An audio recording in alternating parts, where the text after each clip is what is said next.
The Adventure of the Retired Colourman by Arthur Conan Doyle. Narrated by Peter Silverleaf. Sherlock Holmes was in a melancholy and philosophic mood that morning. His alert, practical nature was subject to such reactions. "Did you see him?" he asked. "You mean the old fellow has just gone out?" "Precisely." "Yes, I met him at the door." "What did you think of him?" "A pathetic, futile, broken creature." "Exactly, Watson. Pathetic and futile. But is not all life pathetic and futile? Is not his story a microcosm of the whole? We reach, we grasp, and what is left in our hands at the end, a shadow, or worse than a shadow, misery." "Is he one of your clients?" "Well, I suppose I may call him so. He has been sent on by the Yard. Just as medical men occasionally send their incurables to a quack, they argue that they can do nothing more, and that whatever happens, the patient can be no worse than he is." "What is the matter?" Holmes took a rather soiled card from the table. "Josiah Amberley. He says he was a junior partner of Brickfall and Amberley, who are manufacturers of artistic materials.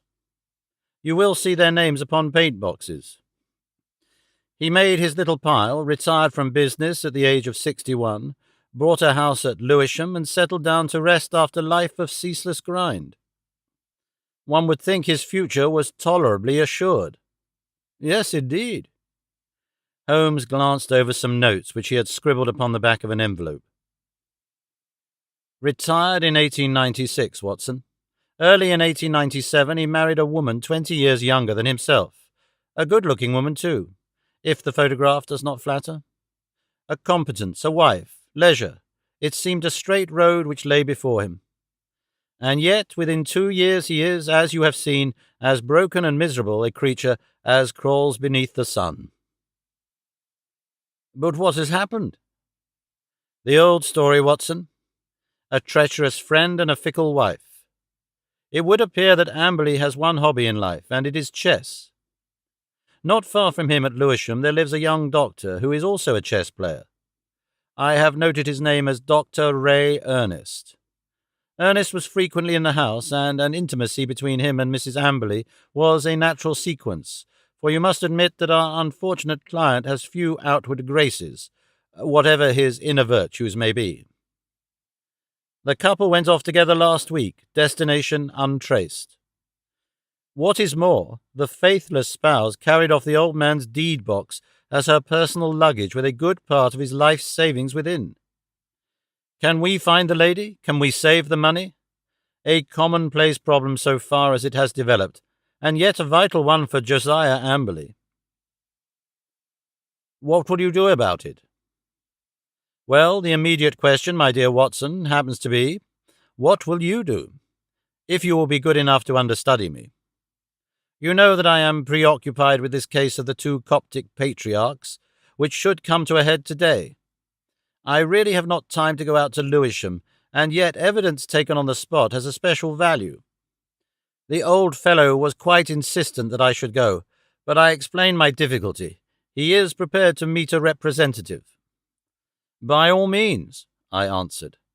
"I confess I don't see that I can be of much service, but I am willing to do my best." And so it was that on a summer afternoon I set forth to Lewisham, little dreaming that within a week the affair in which I was engaging would be the eager debate of all England. It was late that evening before I returned to Baker Street and gave an account of my mission. Holmes lay with his gaunt figure stretched in his deep chair, his pipe curling forth slow wreaths of acrid tobacco, while his eyelids drooped over his eyes so lazily that he might almost have been asleep, were it not that any halt or questionable passage of my narrative they half lifted, and 2 grey eyes, as bright and keen as rapiers, transfixed me with their searching glare. "The Haven is the name of Mr. Josiah Amberley's house," I explained. "I think it would interest you, Holmes, It is like some penurious patrician who has sunk into the company of his inferiors. You know that particular quarter, the monotonous brick streets, the weary suburban highways? Right in the middle of them, a little island of ancient culture and comfort, lies this old home surrounded by a high sun-baked wall mottled with lichens and topped with moss. The sort of wall— "Cut out the poetry, Watson," said Holmes severely. "I note that it was a high brick wall." "Exactly. I should not have known which was the haven had I not asked a lounger who was smoking in the street. I have reason for mentioning him. He was a tall, dark, heavily moustached, rather military-looking man. He nodded in answer to my inquiry and gave me a curiously questioning glance, which came back to my memory a little later. I had hardly entered the gateway before I saw Mr. Amberley coming down the drive. I only had a glimpse of him this morning, and he certainly gave me the impression of a strange creature. But when I saw him in full light, his appearance was even more abnormal. I have, of course, studied it, and yet I should be interested to have your impression," said Holmes. "He seemed to me like a man who was literally bowed down by care. His back was curved as though he carried a heavy burden. Yet he was not the weakling that I had at first imagined, for his shoulders and chest have the framework of a giant, though his figure tapers away into a pair of spindled legs. Left shoe wrinkled, right one smooth. I did not observe that. No, you wouldn't. I spotted his artificial limb, but proceed." "I was struck by the snaky locks of grizzled hair which curled from under his old straw hat, and his face with its fierce, eager expression, and the deeply lined features." "Very good, Watson. What did he say?" "He began pouring out the story of his grievances. We walked down the drive together, and of course I took a good look round. I have never seen a worse-kept place. The garden was all running to seed, giving me an impression of wild neglect, in which the plants had been allowed to find the way of nature rather than of art. How any decent woman could have tolerated such a state of things, I don't know. The house, too, was slatternly to the last degree, but the poor man seemed himself to be aware of it, and to be trying to remedy it, for a great pot of green paint stood in the centre of the hall, and he was carrying a thick brush in his left hand. He had been working on the woodwork. He took me into his dingy sanctum, and we had a long chat. Of course, he was disappointed that you had not come yourself. I hardly expected, he said, that so humble an individual as myself, especially after my heavy financial loss, could obtain the complete attention of so famous a man as Mr. Sherlock Holmes. I assured him that the financial question did not arise. No, of course, it is art for art's sake with him, said he, but even on the artistic side of crime he might have found something here to study. And human nature, Dr. Watson, the black ingratitude of it all. When did I ever refuse one of her requests? Was ever a woman so pampered? And that young man, he might have been my own son. He had the run of my house. And yet see how they have treated me. Oh, Dr. Watson, it is a dreadful, dreadful world. That was the burden of his song for an hour or more. He had, it seems, no suspicion of an intrigue. They lived alone, save for a woman who comes in by the day and leaves every evening at 6. On that particular evening, old Amberley, wishing to give his wife a treat, had taken 2 upper-circle seats at the Haymarket. At the last moment she had complained of a headache and had refused to go. He had gone alone. There seemed to be no doubt about the fact, for he produced the unused ticket which he had taken for his wife. "That is remarkable, most remarkable," said Holmes, whose interest in the case seemed to be rising. "Pray continue, Watson. I find your narrative most arresting. Did you personally examine this ticket? You did not, perchance, take the number?" "It so happens that I did," I answered with some pride. "It chanced to be my old school number, 31, and so is stuck in my head." "Excellent, Watson. His seat, then, was either 30 or 32. "Quite so," I answered with some mystification, "and on B row." "That is most satisfactory. What else did he tell you?" "He showed me his strong room, as he called it. It really is a strong room, like a bank, with iron door and shutter, burglar-proof, as he claimed. However, the woman seems to have had a duplicate key, and between them they had carried off some £7,000 worth of cash and securities. Securities? How could they dispose of those? He said that he had given the police a list, and that he had hoped they would be unsaleable. He'd got back from the theatre about midnight and found the place plundered, the door and window open, and the fugitives gone. There was no letter or message, nor has he heard a word since. He at once gave the alarm to the police. Holmes brooded for some minutes. You say he was painting. What was he painting? Well, he was painting the passage. But he had already painted the door and woodwork of this room I spoke of. Does it not strike you as a strange occupation in the circumstances? One must do something to ease an aching heart. That was his own explanation. It was eccentric, no doubt, but he is clearly an eccentric man. He tore up one of his wife's photographs in my presence, tore it up furiously in a tempest of passion. I never wish to see her damned face again, he shrieked.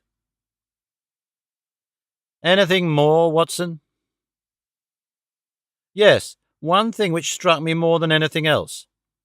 I had driven to the Blackheath station and caught my train there when, just as it was starting, I saw a man dart into the carriage next to my own. You know that I have a quick eye for faces, Holmes. It was undoubtedly the tall, dark man whom I had addressed in the street. I saw him once more at London Bridge, and then I lost him in the crowd, but I am convinced that he was following me. No doubt, said Holmes. A tall, dark, heavily moustached man, you say, with grey-tinted sunglasses? Holmes, you are a wizard. I did not say so, but he had grey-tinted sunglasses. And a Masonic tie-pin? Holmes! Quite simple, my dear Watson. But let us get down to what is practical. I must admit to you that the case, which seemed to me to be so absurdly simple as to be hardly worth my notice, is rapidly assuming a very different aspect. It is true that though in your mission you have missed everything of importance, yet even those things which have obtruded themselves upon your notice give rise to serious thought. What have I missed? Don't be hurt, my dear fellow. You know that I am quite impersonal. No one else would have done better. Some, possibly, not so well. But clearly you have missed some vital points. What is the opinion of the neighbours about this man Amberley and his wife? That surely is of importance. What of Dr. Ernest? Was he the gay Lothario one would expect? With your natural advantages, Watson, every lady is your helper and accomplice. What about the girl at the post office, or the wife of the greengrocer? I can picture you whispering soft nothings with the young lady at the Blue Anchor, and receiving hard somethings in exchange. All this you have left undone. It can still be done. It has been done. Thanks to the telephone and the help of the Yard, I can usually get my essentials without leaving this room. As a matter of fact, my information confirms the man's story. He has the local repute of being a miser as well as a harsh and exacting husband. That he had a large sum of money in that strong room of his is certain. So also is it that young Dr. Ernest, an unmarried man, played chess with Amberley and probably played the fool with his wife. All this seems plain sailing, and one would think that there was no more to be said. And yet, where lies the difficulty? In my imagination, perhaps. Well, leave it there, Watson. Let us escape from this weary workaday world by the side door of music. Karina sings tonight at the Albert Hall, and we still have time to dress, dine, and enjoy. In the morning I was up betimes, but some toast crumbs and 2 empty eggshells told me that my companion was earlier still. I found a scribbled note upon the table. Dear Watson, there are 1 or 2 points of contact which I should wish to establish with Mr. Josiah Amberley. When I have done so, we can dismiss the case, or not. I would only ask you to be on hand about 3 o'clock, as I conceive it possible that I may want you. S.H.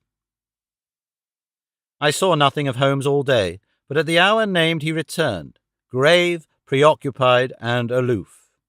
At such times it was wiser to leave him to himself. "Has Amberley been here yet?" "No." "Ah, I am expecting him." He was not disappointed, for presently the old fellow arrived with a very worried and puzzled expression upon his austere face. "I've had a telegram, Mr. Holmes. I can make nothing of it." He handed it over, and Holmes read it aloud. "Come at once without fail. Can give you information as to your recent loss. Ellman. The Vicarage." "Dispatched at 2:10 from Little Purlington," said Holmes. "Little Purlington is in Essex, I believe, not far from Frinton." "Well, of course you will start at once. This is evidently from a responsible person, the vicar of the place. Where is my Crockford? Yes, we have him. J.C. Ellman, M.A., living of Moosmore, come Little Purlington. Look up the trains, Watson." "There is one at 5:20 from Liverpool Street." "Excellent. You had best go with him, Watson. He may need help or advice. Clearly we have come to a crisis in this affair." But our client seemed by no means eager to start. "It is perfectly absurd, Mr. Holmes. What can this man possibly know of what has occurred? It is a waste of time and money. He would not have telegraphed to you if he did not know something. Wire at once that you are coming." "I don't think I shall go." Holmes assumed his sternest aspect. "It would make the worst possible impression both on the police and upon myself, Mr. Amberley, if, when so obvious a clue arose, you should refuse to follow it up. We should feel that you were not really in earnest in this investigation." Our client seemed horrified at the suggestion. "Why, of course I shall go, if you look at it in that way," said he. "On the face of it, it seems absurd to suppose that this parson knows anything, but if you think—" "I do think," said Holmes with emphasis, and so we were launched upon our journey. Holmes took me aside before we left the room and gave me one word of counsel, which showed that he considered the matter to be of importance. "Whatever you do, see that he really does go," said he. "Should he break away or return, get to the nearest telephone exchange and send the single word 'bolted.' I will arrange here that it shall reach me wherever I am." Little Purlington is not an easy place to reach, for it is on a branch line. My remembrance of the journey is not a pleasant one, for the weather was hot, the train slow, and my companion sullen and silent, hardly talking at all, save to make an occasional sardonic remark as to the futility of our proceedings. When we at last reached the little station, it was a 2-mile drive before we came to the vicarage, where a big, solemn, rather pompous clergyman received us in his study. Our telegram lay before him. "Well, gentlemen," he asked, "what can I do for you?" "We came," I explained, "in answer to your wire." "My wire? I sent no wire." "I mean the wire which you sent to Mr. Josiah Amberley about his wife and his money." "If this is a joke, sir, it is a very questionable one," said the vicar angrily. "I have never heard of the gentleman you name, and I have not sent a wire to anyone." Our client and I looked at each other in amazement. "Perhaps there is some mistake," said I. "Are there perhaps 2 vicarages? Here is the wire itself, signed Ellman and dated from the vicarage." "There is only one vicarage, sir, and only one vicar, and this wire is a scandalous forgery, the origin of which shall certainly be investigated by the police. Meanwhile, I can see no possible object in prolonging this interview." So Mr. Amberley and I found ourselves on the roadside in what seemed to me to be the most primitive village in England. We made for the telegraph office, but it was already closed. There was a telephone, however, at the little railway arms, and by it I got into touch with Holmes, who shared in our amazement at the result of our journey. "Most singular," said the distant voice. Most remarkable. I much fear, my dear Watson, that there is no return train tonight. I have unwittingly condemned you to the horrors of a country inn. However, there is always nature, Watson. Nature and Josiah Amberley. You can be in close commune with both. I heard his dry chuckle as he turned away. It was soon apparent to me that my companion's reputation as a miser was not undeserved. He had grumbled at the expense of the journey, had insisted upon travelling third class, and was now clamorous in his objections to the hotel bill. Next morning, when we did at last arrive in London, it was hard to say which of us was in the worse humour. "You had best take Baker Street as we pass," said I. "Mr. Holmes may have some fresh instructions." "If they are not worth more than the last ones, they are not of much use," said Amberley with a malevolent scowl. Nonetheless, he kept me company. I had already warned Holmes by telegram of the hour of our arrival, but we found a message waiting that he was at Lewisham and would expect us there. That was a surprise, but an even greater one was to find that he was not alone in the sitting-room of our client. A stern-looking, impassive man sat beside him, a dark man with grey-tinted glasses and a large Masonic pin projecting from his tie. "This is my friend Mr. Barker," said Holmes. "He has been interesting himself also in your business, Mr. Josiah Amberley, though we have been working independently. But we both have the same question to ask you." Mr. Amberley sat down heavily. He sensed impending danger. I read it in his straining eyes and his twitching features. "What is the question, Mr. Holmes?" "Only this. What did you do with the bodies?" The man sprang to his feet with a hoarse scream. He clawed into the air with his bony hands. His mouth was open, and for the instant he looked like some horrible bird of prey. In a flash we got a glimpse of the real Josiah Amberley, a misshapen demon with a soul as distorted as his body. As he fell back into his chair, he clapped his hand to his lips as if to stifle a cough. Holmes sprang at his throat like a tiger and twisted his face toward the ground. A white pellet fell from between his gasping lips. "No shortcuts, Josiah Amberley. Things must be done decently and in order. What about it, Barker?" "I have a cab at the door," said our taciturn companion. "It is only a few hundred yards to the station. We will go together. You can stay here, Watson. I shall be back within half an hour." The old Colourman had the strength of a lion in that great trunk of his, but he was helpless in the hands of the two experienced manhandlers. Wriggling and twisting, he was dragged to the waiting cab, and I was left to my solitary vigil in the ill-omened house. In less time than he had named, however, Holmes was back, in company with a smart young police inspector.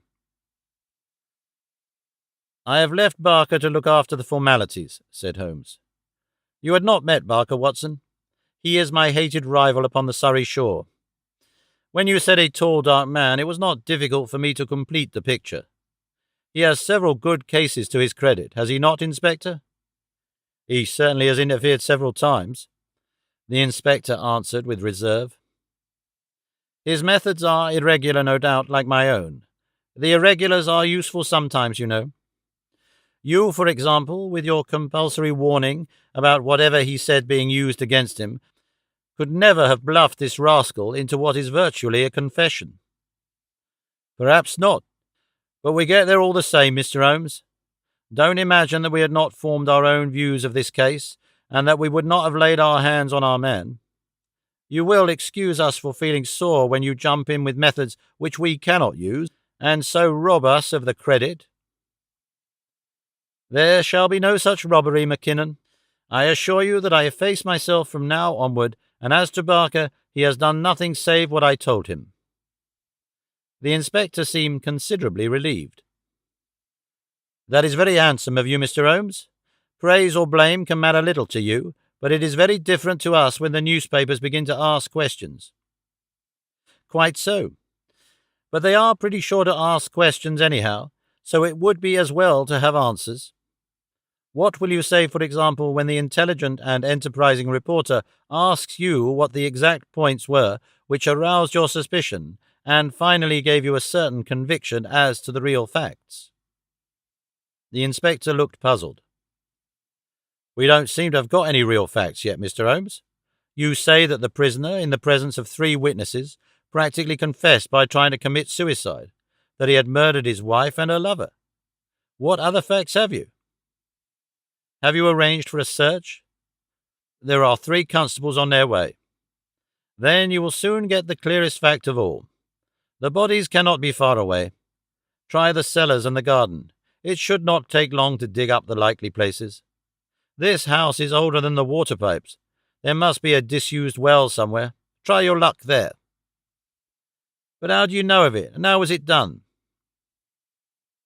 I'll show you first how it was done, and then I will give you the explanation which is due to you, and even more to my long-suffering friend here, who has been invaluable throughout.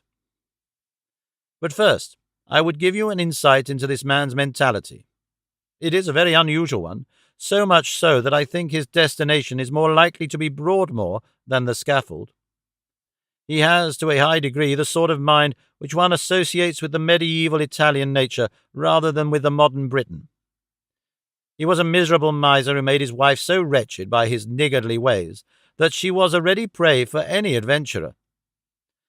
Such a one came upon the scene in the person of this chess-playing doctor. Amberley excelled at chess, one mark, Watson, of a scheming mind. Like all misers, he was a jealous man, and his jealousy became a frantic mania. Rightly or wrongly, he suspected an intrigue. He determined to have his revenge, and he planned it with diabolical cleverness. Come here. Holmes led us along the passage with as much certainty as if he had lived in the house, and halted at the open door of the strong-room. "Phew, what an awful smell of paint!" cried the inspector. "That was our first clue," said Holmes. "You can thank Dr. Watson's observation for that, though he failed to draw the inference. It set my foot upon the trail. Why should this man at such a time be filling his house with strong odours? Obviously to cover some other smell which he wished to conceal, some guilty smell which would suggest suspicions. Then came the idea of a room such as you see here, with iron door and shutter, a hermetically sealed room. Put those 2 facts together, and whither do they lead? I could only determine that by examining the house myself. I was already certain that the case was serious, for I had examined the box-office chart at the Haymarket Theatre, another of Dr. Watson's bull's-eyes, and ascertained that neither B30 nor 32 of the upper circle had been occupied that night. Therefore, Amberley had not been to the theatre, and his alibi fell to the ground. He made a bad slip when he allowed my astute friend to notice the number of the seat taken for his wife. The question now arose how I might be able to examine the house. I sent an agent to the most impossible village I could think of, and summoned my man to it at such an hour that he could not possibly get back. To prevent any miscarriage, Dr. Watson accompanied him. The good vicar's name I took, of course, out of my Crockford. Do I make it all clear to you?" "It is masterly," said the inspector in an awed voice. There being no fear of interruption, I proceeded to burgle the house. Burglary has always been an alternative profession had I cared to adopt it, and I have little doubt that I should have come to the front. Observe what I found. You see the gas pipe along the skirting here? Very good. It rises in the angle of the wall, and there is a tap here in the corner. The pipe runs out into the strong room, as you can see, and ends in that plaster rose in the centre of the ceiling, where it is concealed by the ornamentation. That end is wide open. At any moment, by turning the outside tap, the room could be flooded with gas. With door and shutter closed and the tap full on, I would not give 2 minutes of conscious sensation to anyone shut up in that little chamber. By what devilish device he decoyed them there I do not know, but once inside the door they were at his mercy. The inspector examined the pipe with interest. "One of our officers mentioned the smell of gas," said he.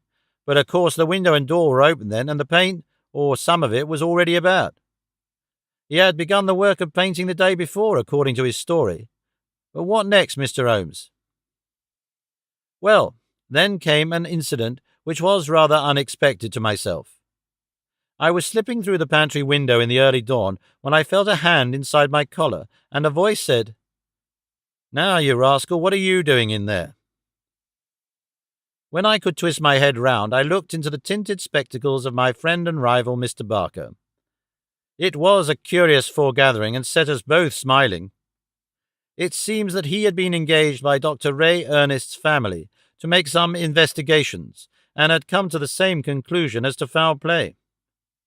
He had watched the house for some days, and had spotted Dr. Watson as one of the obviously suspicious characters who had called there. He could hardly arrest Watson, but when he saw a man actually climbing out of the pantry window, there came a limit to his restraint. Of course, I told him how matters stood, and we continued the case together. Why him? Why not us? Because it was in my mind to put that little test which answered so admirably. I fear you would not have gone so far. The inspector smiled. Well, maybe not. I understand that I have your word, Mr. Holmes, that you step right out of the case now, and that you turn all your results over to us? Certainly. That is always my custom. Well, in the name of the force, I thank you. It seems a clear case, as you put it, and there can't be much difficulty over the bodies. I'll show you a grim little bit of evidence, said Holmes, and I am sure Amberley himself never observed it. You'll get results, Inspector, by always putting yourself in the other fellow's place, and thinking what you would do yourself. It takes some imagination, but it pays. Now, we will suppose that you were shut up in this little room, had not 2 minutes to live, but wanted to get even with the fiend who was probably mocking at you from the other side of the door. What would you do? Write a message. Exactly. You would like to tell people how you died. No use writing on paper. That would be seen. If you wrote on the wall, someone might rest upon it.